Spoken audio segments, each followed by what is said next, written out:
I'll call the meeting back to order.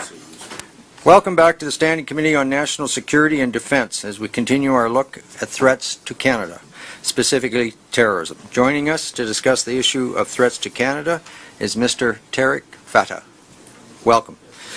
Mr. FATAH is the founder of the Muslim Canadian Congress, which was formed in the wake of 9/11 as a response to give members of the Muslim Canadian community a voice, especially when it came to issues of human rights and secular values.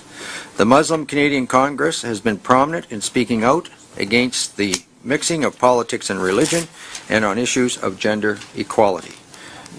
Mr. FATAH writes a weekly column for the Toronto Sun, hosts a program on AM Newstalk 1010 in Toronto on Sunday afternoons with one of the widest listening audiences in the Greater Toronto Area. In 2008, FATAH published his first book entitled The Tragic Illusion of an Islamic State that was runners-up for the prestigious Dona Prize. This was followed by his book entitled The Jew is Not My Enemy in 2010 that won the Helen and Stan Vine Award for Nonfiction on Current Affairs. Mr. FATAH, welcome to the committee. We're pleased to have you here. I understand that you have an opening statement, and I would invite you to begin. Good afternoon. Thank you very much, Senators, ladies and gentlemen. Thank you for inviting me to address an issue that not only concerns Canada, but the rest of the world, but above all, the community of my faith that seems to be lost in the sands of Sinai with no Moses to lead us out. No matter how we couch our words in the language of political correctness or postmodernism, the fact of the matter is that Western civilization today faces a transcontinental challenge to its very existence. It's not as if we have not faced this challenge before. In the Second World War, in 4 years, we and our allies defeated the largest armies the world had ever seen and saved the world from Hitler and Nazis at a cost of over 30 million people. Subsequently, we won the Cold War. But today, 14 years after Islamism launched its war in the West, we cannot stall, let alone defeat the forces of international jihad. As a Muslim, it gives me no pleasure in washing my dirty laundry, either in public or in these august chambers. But I believe if we Muslims do not step forward and speak the truth, we will suffocate in the stench of our own making while trying to blame others for creating the mess we find ourselves firmly stuck. I understand the Standing Committee on the National Security and Defence has a mandate to study and report on security threats facing Canada and is presently focusing on the issue of preventing of radicalization. Allow me to answer some specific areas that may be of help to your committee and offer some recommendations at the end. Number one, the problem in my community or in the Muslim community. The problem of radicalization in the Muslim community depends in which Muslim community we are talking about. If we are speaking about Muslim Kurds or Muslim Baloch or the Muslim Darfuris, the problem is non-existent. The same can be said of most Iranian Muslims. However, within the white and black converts to Islam, the Somali, Bangladeshi and Arab Muslim communities, and more specifically the Pakistani Canadian Muslim community, the problem of radicalization is very widespread.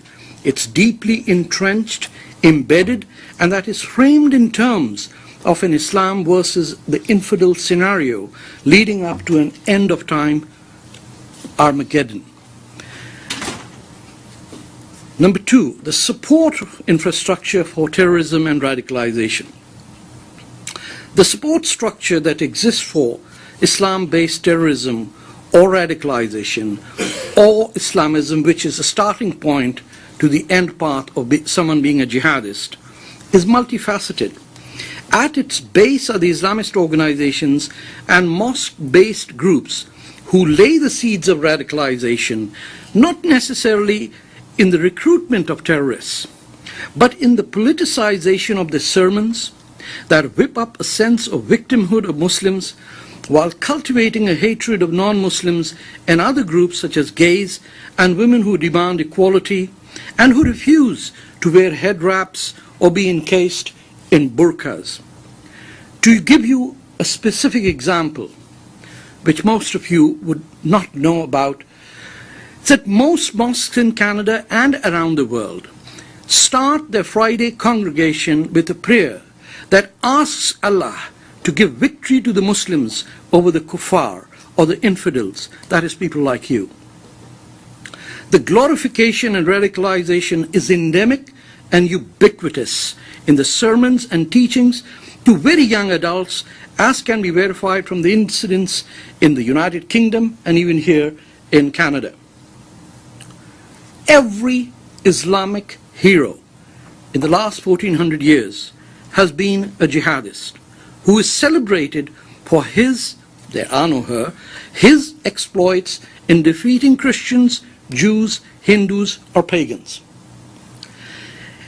It is with shock that I learnt on Saturday that an RCMP de-radicalization partner, a white convert to Islam by the name of Muhammad Robert Heft, had lengthy meetings over the last 2 weeks with the Taliban leadership in the ISIS-backing Emirate of Qatar.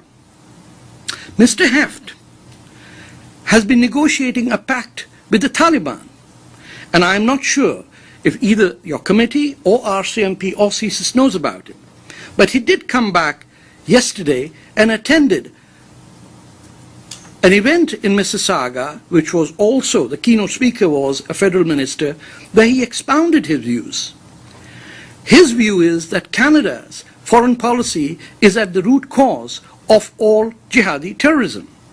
His absurd suggestion is that to ally with the Taliban terrorists and to fight ISIS.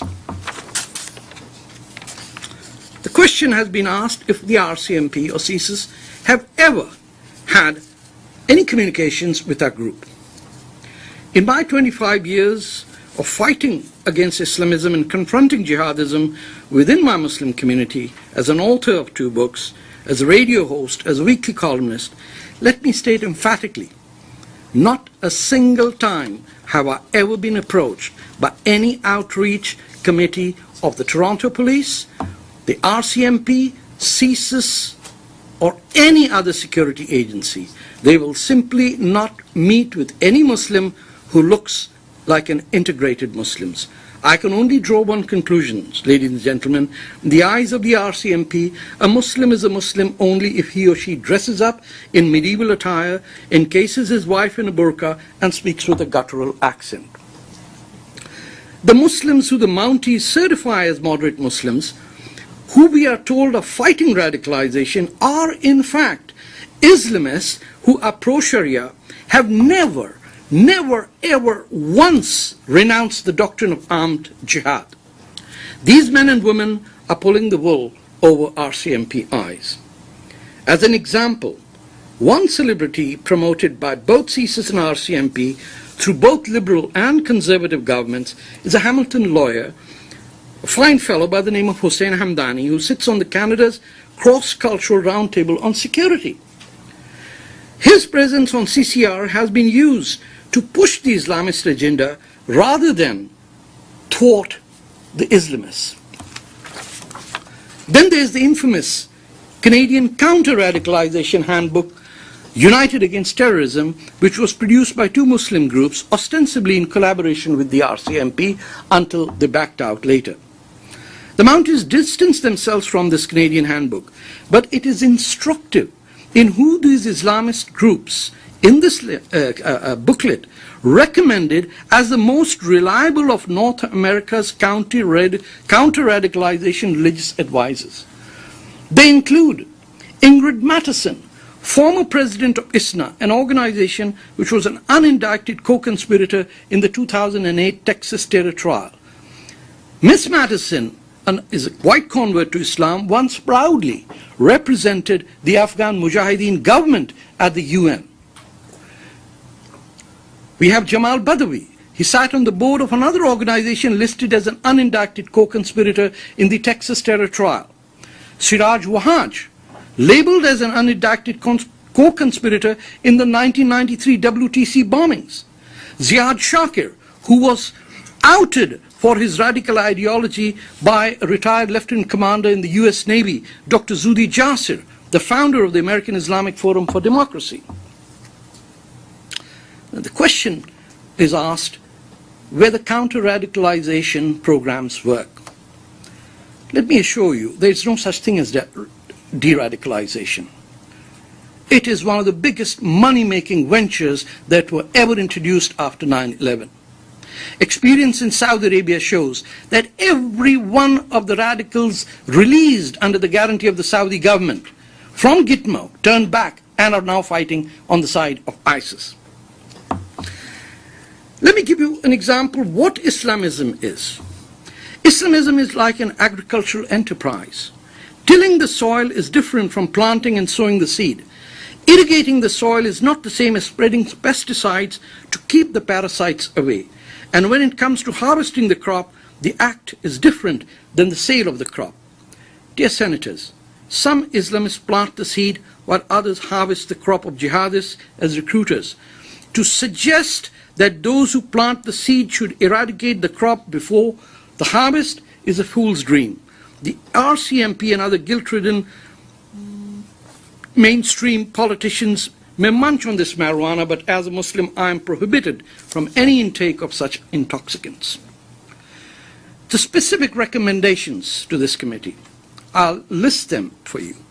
Number one, lay hate speech charges against any Muslim cleric who hides behind religious rights to attack and demonizes members of another faith or another religion, as is done every Friday in every mosque of this country. Every mosque must be monitored for such hate speech, where the word kuffar is invoked to hide the real target, which is Hindus, Christians, and Jews. Any mosque indulging in active politics must have the charitable status revoked. We have the law, we simply don't implement it. Donations of more than $20 at all religious institutions must be made by check or credit card to cut off possibility of money laundering, which I have witnessed. Number 5, immigration from Pakistan, Somalia, Iran, Iraq, and Syria must be suspended until Canada can be assured that the security documents, identity papers, and university degrees cannot be bought in the black market or from state agencies.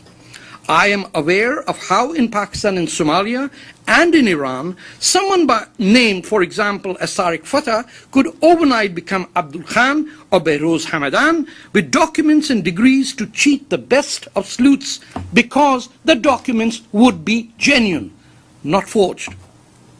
Identify Muslim groups who are hostile to Islamists and enable them to fight Islamism. In Canada, from the sowing of the seed to the harvesting of the crop, over here I mean Canadian Kurds, the Baloch, the African Darfuris, and the victims of Iran's relentless atrocities on its citizens. As one measure, Canada should re-examine the false designation of the PKK, the Kurdish Workers' Party, as a terrorist group, which we have done at the insistence of Turkey, which, by the way, is the main funder and supporter of ISIS, which PKK is the only group fighting ISIS. Had it not been for the PKK and the Syrian Kurdish counterpart, the YPJ, a human slaughter of immense proportions would have taken place on Sinjar Mountain, and Kobani would have fallen to ISIS. It is unfathomable to me that we would be allies with Turkey and Qatar, who funded, if not created ISIS, but that we treat PKK as terrorists when that group has saved tens of thousands of lives and did not flee like the American-supplied Iraqi army. Senators, in the Second World War, we were allies with Stalin because we had to destroy Hitler. Today, the people who fight on our behalf have been designated as terrorists, and the people who wish to destroy us are members of NATO. I will suggest my final recommendation, which might seem very trivial, but is extremely significant in what message we send out. We should ban the burqa in public as an example set by the Republic of France, and that has been upheld by the European Human Rights Commission and the court for two reasons. The robbery that took place of $500,000 of jewelry in Toronto last week could very well have been a terrorist attack by men wearing burqas, which has happened. Number two, by saying that we as Canadians refuse and reject a value that suggests that women are the source of all sin and therefore should be restricted in their home, we will send a clear message that if you wish to wear a burqa, you're free to wear it in your home. But on our streets, we would not like our children to be scared of people who wear clothes that literally frighten infants. Thank you very much. Colleagues. Senator Stewart Olson. Thank you, Chair, and thank you for your frankness in your discussions on this. I wanted to understand from you the support infrastructure that you believe is here within the country, and I'm wondering if you could give me just briefly what is the support infrastructure here in groups. The way you look at it, Senator, is not how the world works in the realm of Islamism. We don't need a structure. Many of the things that I have pointed out are generated in the minds of infants, of 5-year-old boys who are dressed up as medieval invaders of Europe. My name, TAREK, is a name given to me because of the general who invaded Spain in the year 711. So it doesn't need the infrastructure that you are looking for. What is happening is that the ideology of Islamism has escaped attention from everyone, from President Bush right down to President Obama and Prime Minister Cameron. In all of the Western world and the OECD countries, only one politician has had the courage to say in so many words that Islamism is a great threat, and that is our Prime Minister, Stephen Harper. No one else has had the guts, the ability to say that we are fighting an enemy that is structured around a death cult of a fascist ideology that considers Earth to be a transit lounge to the final destination where life will begin after death in paradise.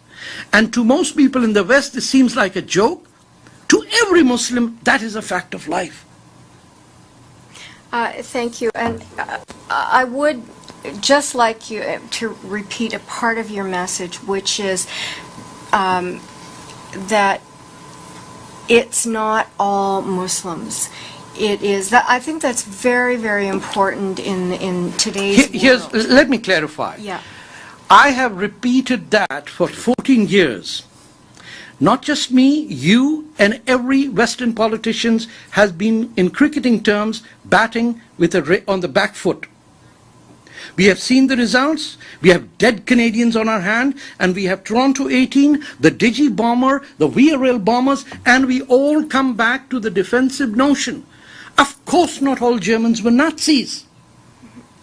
But did we sit around conference room during the Second World War saying, oh, what happens if a German got upset? I am suggesting to you that 14 years is long enough for not a single mosque imam to say, I renounce the doctrine of jihad. What would it take for someone to say, in this day and age, the doctrine of armed jihad is inapplicable, inadmissible, and we live as nation states. We do not have communities based on inherited race or religion. Our citizenship is based on human-created laws that can be changed by subsequent generations, not divine text sent by messengers that are immutable for all times. Thank you, sir. Senator White. Thank you very much for being here today, sir, for your comments. You referred, we had witnesses before us last week, I guess, from the RCMP who talked about their community outreach program, in particular with young people, and their attempt, I think, to using some crime prevention methods that we've seen successful in Canada, particularly among gangs, to assist young people in finding a different path out. So your suggestion is that you've had no involvement with them as to whether or not their program would help. More importantly, I guess, I think you obviously have heard of the program, though. Can you give your opinion as to whether, if that doesn't work, or if it won't work, what will work when it comes to young people and trying to keep them from becoming engaged in some of the hatred and anger that you're talking about? Senator, they're laughing at the RCMP behind your backs, these young men. These are highly staged events. These are money-making events. De-radicalization program is a joint venture between companies, consultants, and academics who have a vested interest in this. You cannot produce one de-radicalized person in the last 14 years. Each one of the people who's marketing himself as a former radical is doing so for financial purposes. You show me one person who says that he has been de-radicalized. One former radical from Gitmo who says that jihad is inapplicable. Out of 1,000 Islamists, there will be one jihadist. What we are doing is saying, that how do we fight Islamism? The way we fight chickenpox, that we introduce some same germs so they can destroy the other germ? No. This is cancer. You're introducing tumors where tumors already exist. This has become a profit-making venture. For me and many secular liberal colleagues, we know this is a war declared on us. Unfortunately, for many other civil servants and folks, this is a money-making venture. You form a committee, you bring a proposal, you get funded. Millions have been spent, and we cannot defeat men in caves. Trillions. Imagine the amount, hundreds of billions the Americans spent in Iraq and the army ran away, yet not a single American general has been held accountable because it was a total fraud. Nobody dares say that there were billions that were stolen in this enterprise. The Brits and the Canadians have had a very good record in having armed forces that fight with dignity. The private guards and private mercenaries and even Snowden is not a CIA employee. Since when did we fight our enemy by contracting out to private forces? Even the people who vetted Snowden was a private company. You cannot win a war against people who are dedicated to die for no money whatsoever and face them with people who go on tours of duty, a term unheard of in the First or the Second World War. Don't recruit an army saying that get a degree in engineering or an American citizenship by serving a term in Iraq. Those people don't fight wars. They want to come back and run a company. So, what's happening with us is, and this is a rare opportunity for me, because nobody wishes to speak to the ordinary Muslim. 90% of us don't go to a mosque, Senator.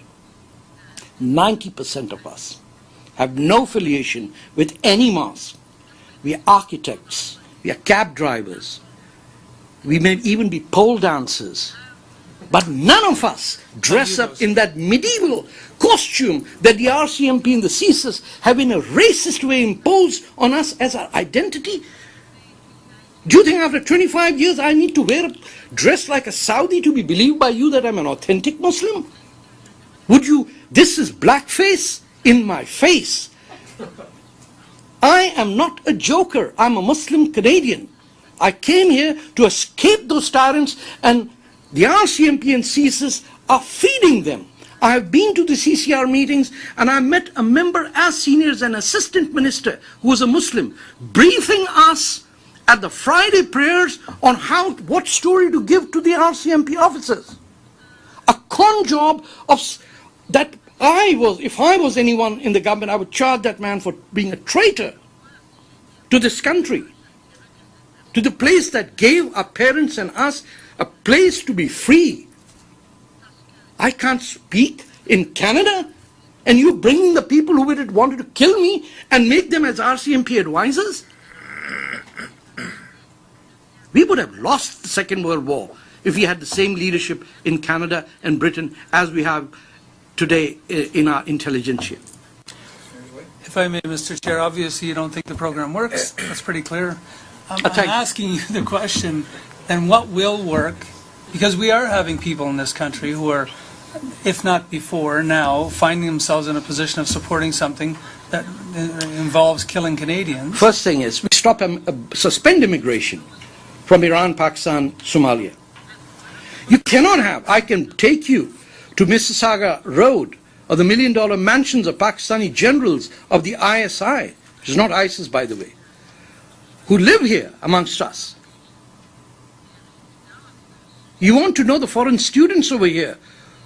The MSA, the Muslim Students Association, designated by the Muslim Brotherhood as their front, is hosting an event in Windsor on the 26th where an RCMP superintendent is sitting down with two Islamists. Would that RCMP come to an event that we would do? Impossible. There's nothing to offer. I have no exotic meals to offer during Ramadan to these hundreds of RCMP and CSIS and Toronto police officers that every Ramadan have a feast day. It's multiculturalism gone mad, senators. And our country is being hurt and nobody is watching the Mounties don't get their man. I can assure you, not today. Thank you, Mr. Chair. Senator Bayak. Thank you very much, Chair. Thank you very much, Mr. FATAH, for an excellent presentation. I think all my questions have actually been answered because you have given your views on radicalization. I wondered maybe one thing. For the community members who do speak out, like yourself, are you threatened, alienated, or targeted by radicals in any way? And do you feel that you're in any danger for speaking out like this? And how do you encourage others who are truly moderate to speak as well? You'll be surprised. I heard the gentleman before me talk about internet security.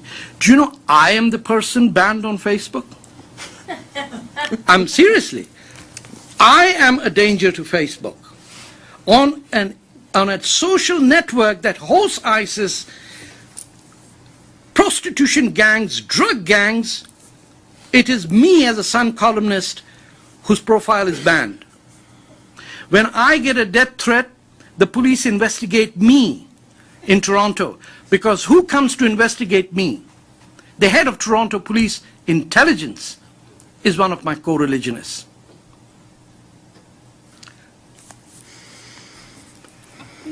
I don't like to wash my dirty linen in public, Senator, but I've had it. 14 years and Canada and the United States couldn't defeat a bunch of ragtag medieval monsters, and we debated. I wish Justin Trudeau was here. I wish he was here so I could ask him, do you think I deserve to get jihadis? That he would go to a mosque where women are sent to the back of the bus? Senators, you cannot find radicalization if you believe that women deserve to sit at the back of the bus. And every mosque, no, there are two that don't do this. Every mosque I know other than the two send their women to the basements, behind balconies, or in the last row.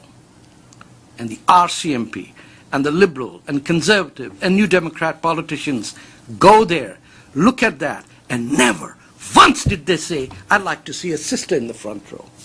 They dare not, because they'd be accused of being racist. Senator, do you have a follow-up, Senator Bayak? No, that's fine. Senator Dejanay. Merci, Monsieur le Président. Thank you, Mr. Chairman. Yes, Mr. FATAH, can you hear the voice of the interpreter? Are you hearing the interpreter? Good.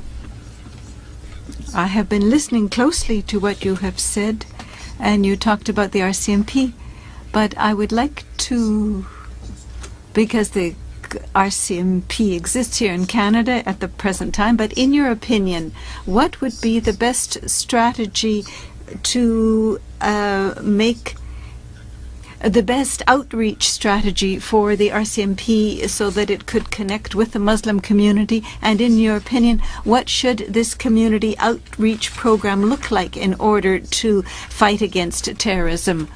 But the RCMP is the institution we have to work with at the moment. I understand the paradigm which says they have to do outreach. I can't understand why it is the RCMP's job to outreach. This is the politician's job to do outreach to the community and engage. The RCMP's job is not to cater to the whims and fancies of people. They are there to solve criminal activity.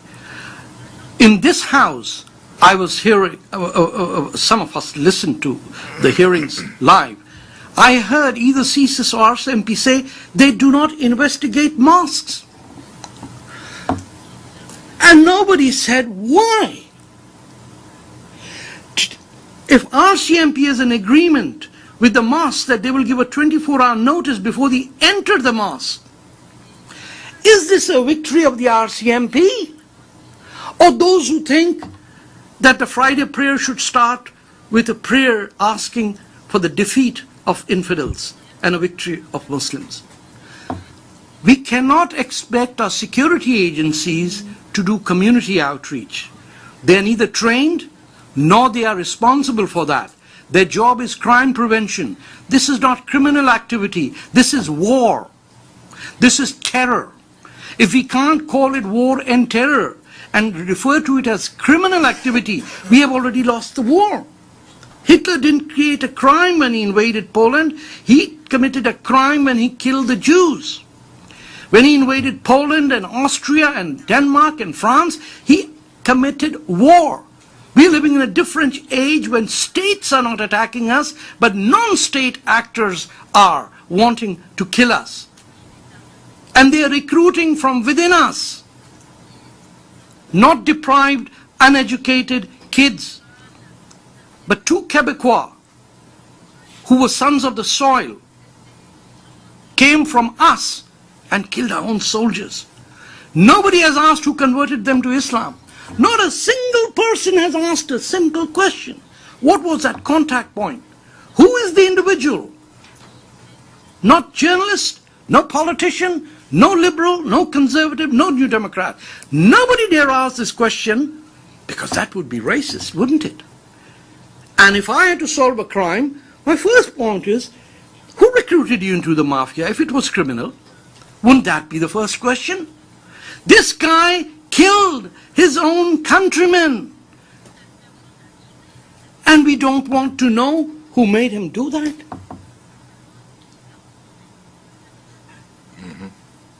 If I could just follow up on Senator Dagenet's question. And as you know, with our hearings, we are doing our best to have a public conversation in respect to identifying the problem, being able to assess what supports the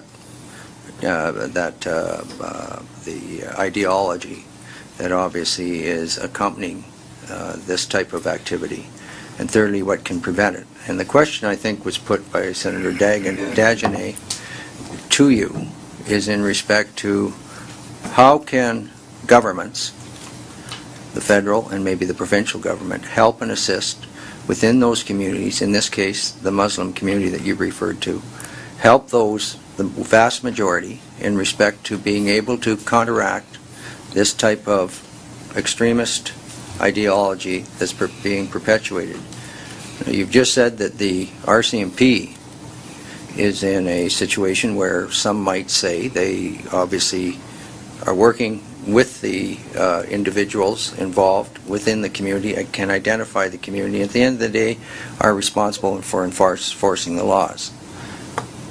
The question then has to be, if within that community, if it's not the RCMP or other government agencies, who within that organization or within that community would be best suited to be able to work within the community to move it ahead, because you're not going to change this Sure, overnight. So if you could do that in a very in a manner which Okay. gives us kind of a on the record what could be done. Absolutely. I think a very good way would be for CSIS and the new legislative powers that the government is introducing would be very helpful in that matter. Let me give you the example of the Toronto 18. They were busted by good intelligence work. That's right. Right? Nobody is out there doing community outreach or playing basketball. There was a spy, $300,000 was spent, well invested. He brought the courts, brought the convictions. But tell me, who let the guy who was convicted out of this country to go and die in Syria? I'm not the senator or the MP. I'm just saying we have evidence of what works and what doesn't work. We know there are people being injured in Syria, come back, do health treatment away, and then go back. We have people who support the Khidr family, who work with the RCMP, and the RCMP says these are good guys. That's a self-confessed murderer, a terrorist. We need to have our ideas clearer. So the Toronto 18 mechanism works. CSIS should be empowered. This is their job to develop intelligence, and not by working with a community group, but working within it. Okay. Senator Desjardins. Yes. With your permission, Mr. Chair, I have just a rectification. Monsieur FATAH, Mr. Fatah, we're going to talk about community leaders. How can they work with Canada to prevent radicalization? Let's think of community leaders, and then I would also almost like to add, in order to create trust between between community leaders and Muslim groups. Senator. merci. Community leaders are leaders of cultural communities, not religious clerics who are paid to show us the moral compass of how to live as good human beings. You go to any Muslim event, it will look different than what your mosque looks like. Go to any wedding with me, and I'll tell you, you won't see the hijabs and the burqas that you see at the mosque. The way to reach with the community leaders is to reach with the cultural communities that sing and dance the way Canadians do. Nobody reaches out to the Nile Foundation, which is an Egyptian group. Nobody has ever reached out to some symphony in Montreal. I can give you a number of cultural groups that meet every year and have fun, dinners, games, children playing. We have focused on Muslims as if the only thing a Muslim does is preach and pray. That's not what we are. We are just like you. We don't like going to the mosque. We go there, we have to sit, we are old, we can't sit on the floor, many of us. We're 65 now. The guy is always boring. He's got the microphone. He's like the 12th century Catholic priest speaking in Latin that I can't understand. 80% of Canada's Muslims don't understand Arabic. 100% of the sermons are in Arabic. For goodness sake, that's not where our community leaders are. I'm not a community leader. I'm just a journalist. But there are. Senator Ataullah Jan is a community leader. She's a senator. She should be the community leader. The RCMP should work with her. There was another Muslim senator. There are members of parliament. They are community leaders. They get elected. MPs, whether they're New Democrats, Liberal or Conservative. They are the leaders. If the imams have to become leaders, let them fight elections and get into parliament. Parliamentarians are leaders. We elect you. We respect you whether we oppose you or not. But don't tell me that I need a 12th century monk from the Sinai to tell me what to do with landing on the comet. This doesn't work. So stop meeting with people of the 12th century, start meeting with people of the 21st. Monsieur le Président, Senator Desjardins? Just a small comment, and if this is some consolation, in the course of 3 months, I went to an Armenian evening, to a Maghreb evening, and to a third evening, and I can tell you I had lots of fun. merci, on a bien mangé. Stuart Olson. Thank you, Chair. I would just ask you too, and what I'm a bit afraid, well, not afraid, but I wonder if in the Muslim community there are people who do speak out. Is there support for them within the Muslim community? Are there support structures that they would dare to come and say so-and-so? I wonder about that, about the responsibility being taken by the community itself, and do they need assistance?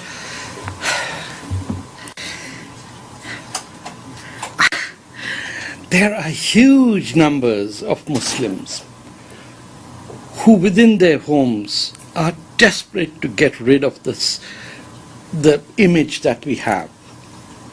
My daughter works for the CBC. None of my nieces, it has become so, well, I shouldn't be saying that, this will be recorded, but people want to become Canadians. Don't force us to become something else. Everyone who wants to integrate faces an obstacle. Everyone who wants to go away is funded. There is not a dollar spent by the entire Canadian government that is there to support those Muslims who oppose ISIS. Not one. In 2005, you may be aware of the Sharia debate in Quebec and in Ontario. The death threats that the Quebec Assembly member Fatma Huda Pepin faced, what we endured in that debate. Thank God that the Ontario government had the wisdom and the Quebec National Assembly had a unanimous resolution to reject Sharia. Britain is paying the price for not having Muslims to come out. It wasn't easy for us. What is the two things that happen when a Muslim stands up against the mullahs? He doesn't get a plot to bury himself or his parents in the graveyard. He's never invited to a wedding or a birthday party, which in a marginalized community is social ostracization that destroys the very soul of the first generation immigrant because he's not entertained by anyone. The social pressures are such that they affect you back home. And the very people involved in this moral crime of forcing people not to be Canadian are rewarded by politicians, police, and the intelligentsia. It's a sad story which perhaps my daughter someday will write about, the decades lost when people came to this country to offer, and because they wanted to be Tommy Douglas, they wanted to be the Diefenbakers, they wanted to be even supporters of the PQ, they were told, no, you need to go eat a samosa somewhere and dress up in a bizarre way, the RCMP will come and entertain you. I don't want this outreach. Please stay away, keep away from us. But when somebody issues a death threat and the police comes to my house to investigate me for making a false claim, what does it tell my children? And they send Muslim police officers to my home. Senators, it is a comedy of errors what's happening. But very few will tell you this because nobody wants to wash the dirty linen in public. Senator Mitchell? Mr. FATAH, my experience with the Muslim community is so fundamentally different than yours. I just know so many wonderful, remarkable, amazing, beautiful people.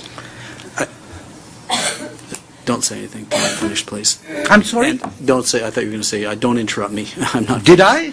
Just about. I find that the implication that every single imam in this country is is inciting people to violence, which is in a sense what you No. said, because the No. first prayer, No, don't put words in my mouth, Senator. My second Please. question. So my first question is: Have you been to every mosque in the country? I have a that you reco- say is preaching on Friday a prayer that starts a prayer that talks about a battle with Senator. non-Muslim people. I resent the fact that you're teaching me my religion, number one. You would have to live 65 years of my life, in 10 years in Saudi Arabia and 30 years in Pakistan and 25 years here to dare to tell me what is Islam. Number two, I did not say they incite violence. That is words that you are putting in my mouth. You should not do that. You're a senator.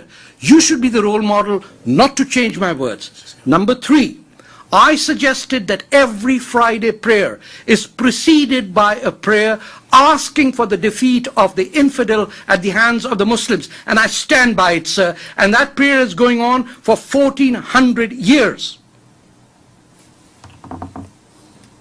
And I didn't say that you did not meet Muslims or that Muslims were not fantastic.